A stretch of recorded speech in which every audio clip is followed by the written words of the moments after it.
कहते हैं हम जैसा सोचते हैं वैसा होता है। वैसे मैं रोज़ सोचता हूँ कि मुझ पर पैसों की बरसात हो, चारों तरफ से पैसा ही पैसा मिले, लेकिन मेरे ऊपर तो बरसात नहीं हुई, लेकिन मोलकी के घर पर पैसों की बरसात हो गई। खैर कहीं तो हो रही है, इसी बात से हम तो खुश हैं। लेकिन पता नहीं मोलकी के लिए खुशी की बात है या गम की, क्योंकि हो सकता है कि उसको इस बात की सज़ा भी मिल जाए, चाहे उसका कसूर हो या ना हो। सीरियल की बहू है, सज़ा तो मिलनी ही चाहिए।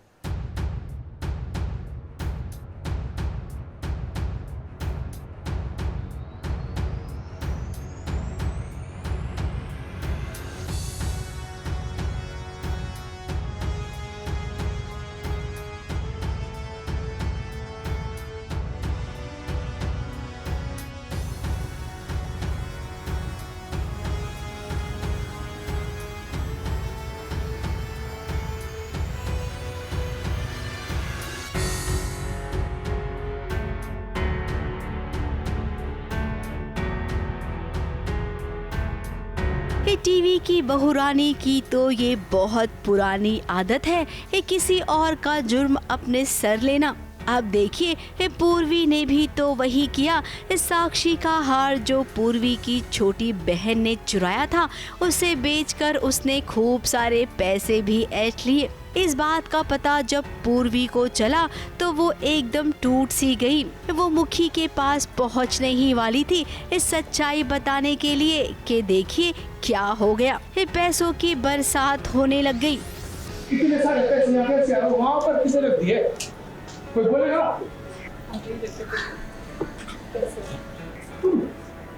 तेरे पास इतने पैसे कहाँ से आए? ये मुखी अपने बच्चों के साथ खेल खेल रहा था। ये मुखी ने बल्ला घुमाया और देखिए ये कैसे पैसों की बरसात होने लग गई।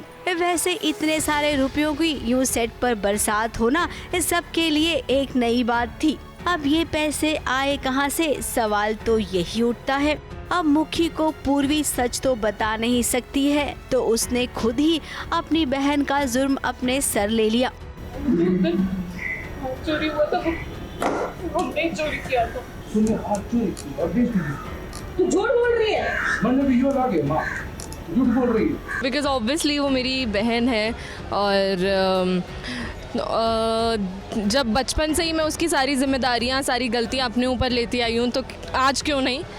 तो वैसे ही आज भी मैंने उसकी पूरी गलती अपने ऊपर ले ली है। अब मुखी चाहता है कि साक्षी का हार पूर्वी वापस ले आए। अब हार तो वापस आने से रहा, और हाँ ये पूर्वी भी इस घर से कहीं नहीं जाएगी। तो आगे होगा क्या, बहुरानी अगला कौन सा कदम उठाएगी, ये तो भाई हम भी नहीं जानते। जैसे कि कहते हैं कि सच एक ना एक दिन सामने तो आता ही है, तो वो सच सबको पता है कि वो एक ना एक दिन तो सामने आएगा ही। तो वैसे ही देखते हैं कि इसका सच आने के बाद वो मुझे वापस स्वीकार करते हैं मुखी जी या नहीं करते।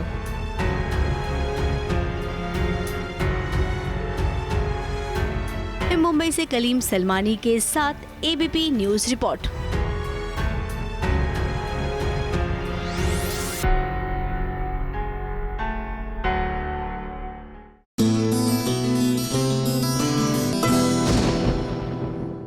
ये है एबीपी न्यूज।